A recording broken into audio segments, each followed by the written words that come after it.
Les gourmands gospel, c'est réel. Les gars, c'est pas les lol, c'est pas les on dit, c'est pas le j'ai entendu, c'est réel. Et ça fait mal. Parce que je te dis, nous sommes dans le corps de Christ. Tu as quand même une certaine confiance, tu te dis que bon, euh, ce sont des frères, tu vois, et tu te rends compte qu'en fait, au-delà d'être des frères, ce sont des êtres humains et que parfois, ils font des erreurs. Et une fois, j'ai été victime de cette humanité. Je voudrais même dire de cette maladresse, parce que pour moi, parfois, les gourmets gospel, c'est beaucoup de maladresse, beaucoup de manque d'honnêteté, beaucoup de manque de maturité aussi. C'est pourquoi les choses de l'amour, c'est pas pour ceux qui n'ont pas le cœur, ok? Donc aujourd'hui, on est dans une story time et je te raconte comment est-ce que je me suis fait goumer.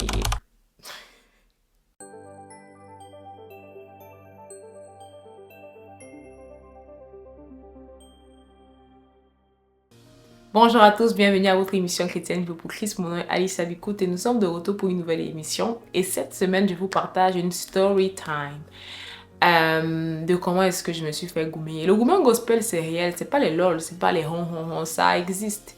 Et ça fait encore plus mal lorsque tu te rends compte que ça existe dans l'église ou dans la communauté chrétienne ou encore voilà dans le corps de Christ. Et puis je te dis, ah non, ça c'est un frère sérieux, c'est une soeur sérieuse. Et puis tu te rends compte qu'à la fin de la journée, ils font des erreurs. Donc, lorsqu'on parle de gourmand gospel, ça peut aller dans tous les sens. Ça peut aller dans le sens où, voilà, tu étais en fréquentation, tu apprenais à connaître quelqu'un. J'ai dit que j'allais parler de ce sujet de fréquentation, relation, dans une vidéo. Je ne sais pas encore laquelle. Donc, disons que tu apprends à connaître quelqu'un et puis vous êtes en train de bâtir quelque chose qui va potentiellement aller au mariage et puis tu te rends compte que finalement la relation n'aboutit pas et il y a des pleurs, il y a des grincements dedans et tu es un gourmand ou encore bah tu fréquentais un frère qui a en même temps parlé avec trois sœurs et qui lui te dit qu'il ne t'a jamais rien dit ou encore tu as eu un crush sur quelqu'un qui n'a jamais su que tu as un crush. C'est aussi un gourmand, on va mettre ça aussi dans un gourmand, tu vois. Moi, dans mon cas, qu'est-ce qui s'est passé? Donc, je vous raconte au commencement.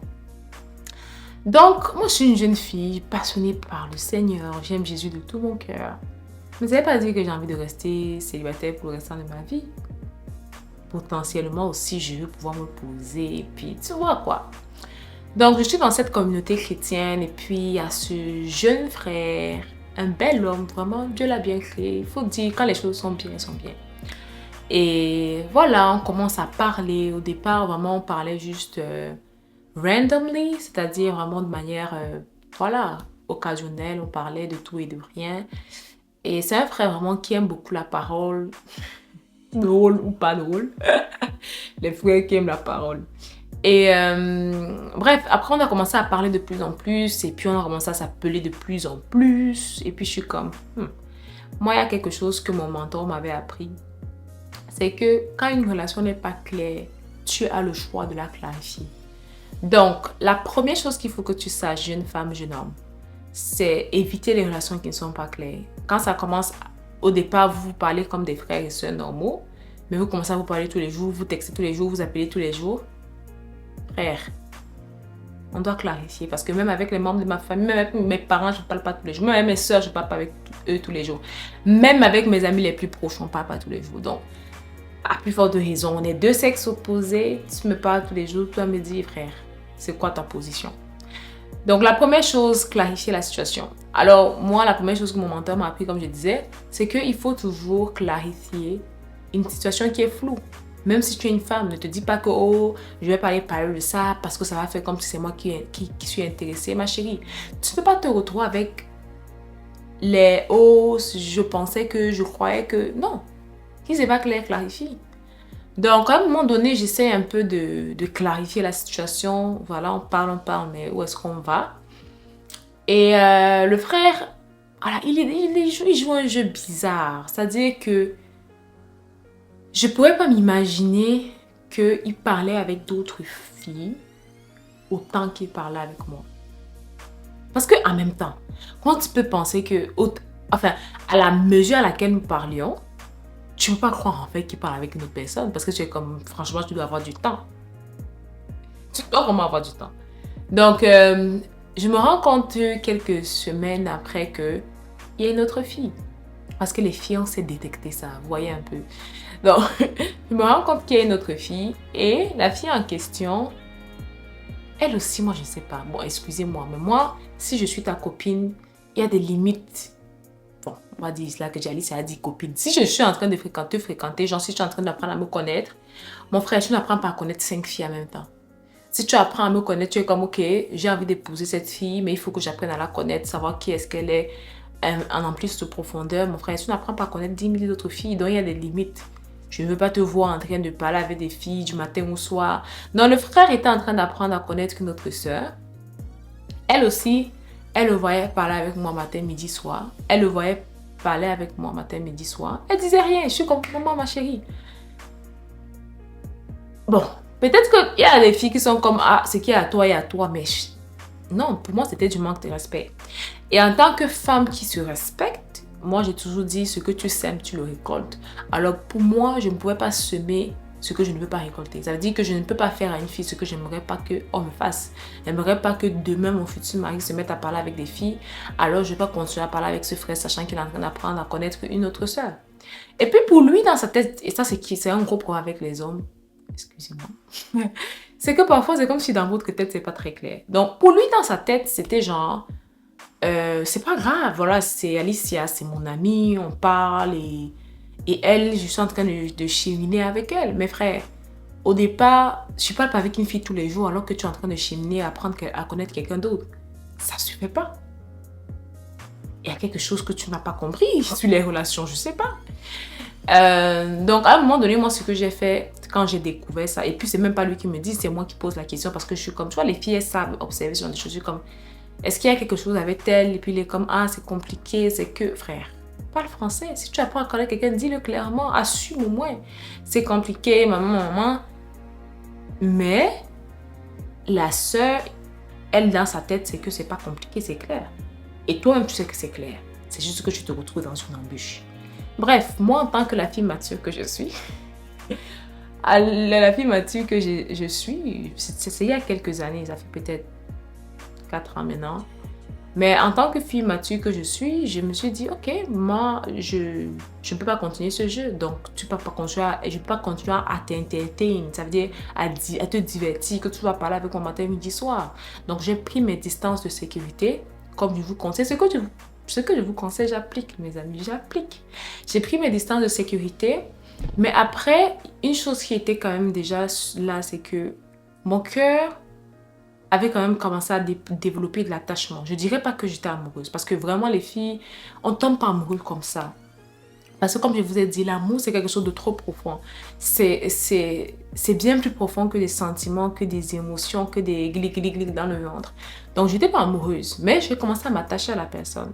Alors qu'est-ce que j'ai fait? J'ai commencé à prier pour mon cœur. Et j'ai prié pour leur relation.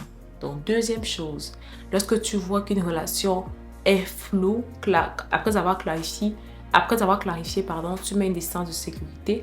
Mais troisième chose, après avoir mis une distance de sécurité, tu pries pour ton cœur. Actuellement, prier pour ton cœur doit être au commencement. Quand tu commences à avoir une crush, moi personnellement, quand quelqu'un m'intéresse, de près ou de loin, ben tout petit peu, je l'admets et je mets ça en prière parce que, gars, on ne trompe pas Dieu et puis on ne se trompe pas nous-mêmes.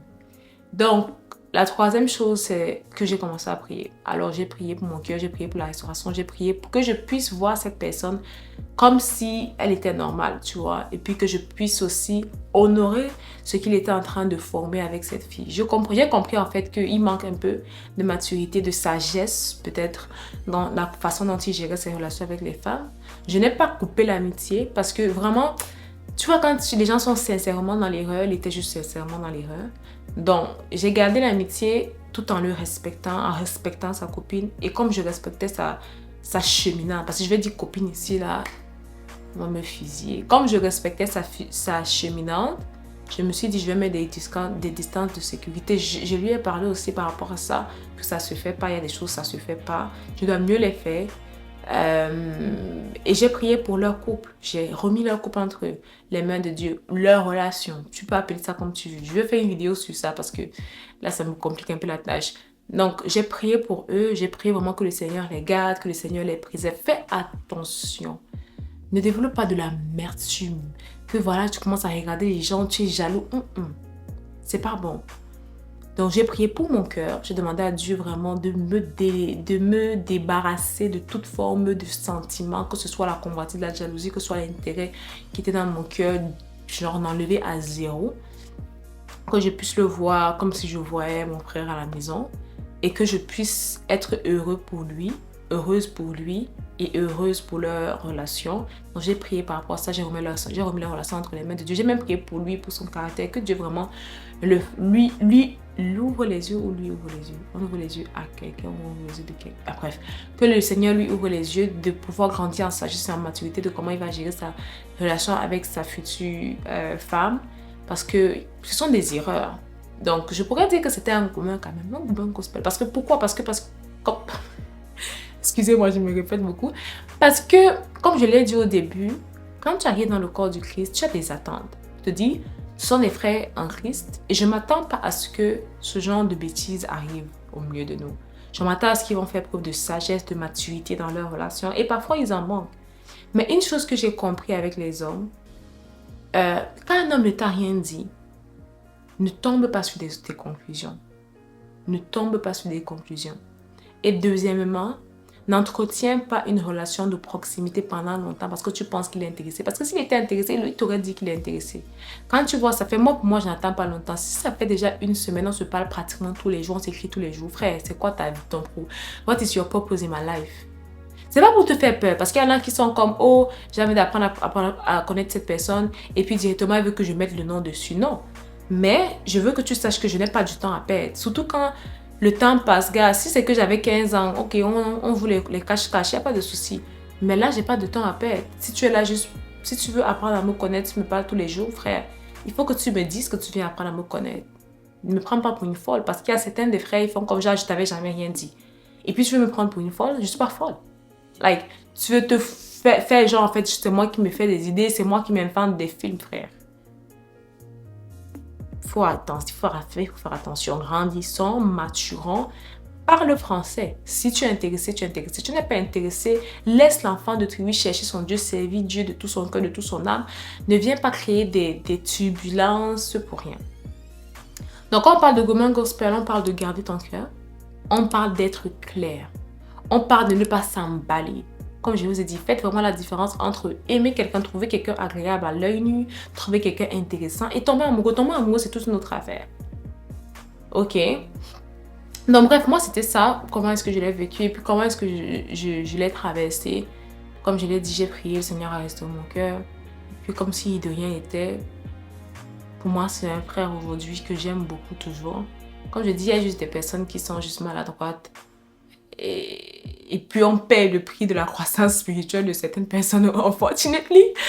Mais c'est aussi à toi de garder ton cœur. Il me dit, garde ton cœur plus que toute chose, car de lui, j'aisse les sources de la vie. Donc ce n'est pas quelqu'un qui est censé garder ton cœur à ta place. Tu as la responsabilité de garder ton cœur.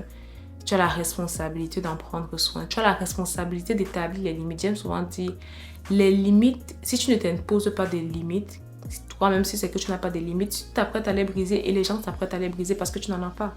Il faut que tu puisses, si quelqu'un entre dans ta vie, que tu puisses déterminer quelles sont les limites que tu as positionnées, que toi-même tu as déjà, que la personne doit potentiellement respecter. Si toi tu dis par exemple, si moi je suis dans une relation avec un garçon et que le garçon est mon ami, on peut pas parler à telle heure, on ne peut pas parler tous les jours sans que la relation ne soit claire, c'est quoi que tu viens faire. Donc, bref, j'espère que cela t'a aidé d'avoir un petit story time. Les gens qui aiment toujours connaître ma vie, les détails croustillants en tout cas. Je ne sais pas si c'est croustillant, mais je pense quand même que ça peut aider plusieurs jeunes filles qui se retrouvent dans ce genre de situation. Et voilà quoi. On se retrouve dans une prochaine vidéo très rapidement. Peut-être je vais finalement parler de cette histoire de relation. On verra bien.